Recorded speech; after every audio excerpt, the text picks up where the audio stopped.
एक बार की बात है, एक किसान और उसकी गधा की कहानी। एक गांव में एक किसान रहता था।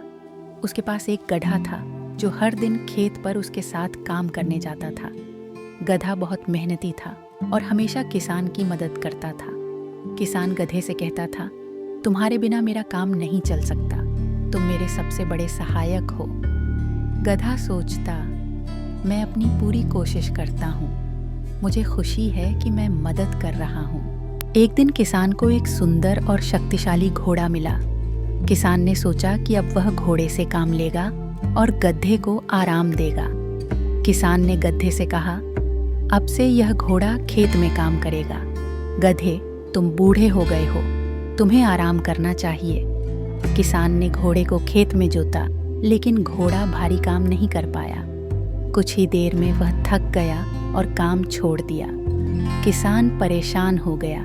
उसने सोचा, यह घोड़ा तो मजबूत है, लेकिन इसे खेत के काम की आदत नहीं है। किसान ने महसूस किया कि उसका गधा ही उसका असली सहायक है। उसने गधे को फिर से खेत पर ले जाने का फैसला किया। गधा बिना किसी शिकायत के काम पर लौट आया। उसने खेत का सारा काम आसानी से पूरा कर दिया। किसान को अपनी गलती का एहसास हुआ। किसान क्षमा प्रार्थी, मुझे माफ कर दो।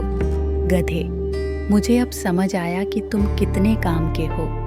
गधा मुस्कुराते हुए, यह मेरा कर्तव्य है, हर किसी की अपनी उपयोगिता होती है।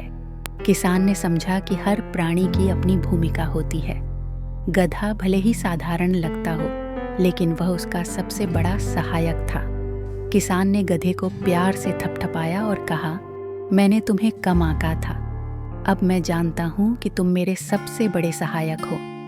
इस कहानी से हमें यह शिक्षा मिलती है कि हमें किसी को भी छोटा या बेकार नहीं समझना चाहिए। हर किसी की अपनी उपयोगिता होती है। हर किसी की अपनी उपयोगिता होती है। ऐसी और कहानियों के लिए लाइक करें, शेयर करें और इस चैनल को सब्सक्राइब करें। तब तक जीवन को खूबसूरती से जिएं, खुश रहें और हर पल को खास बनाएं।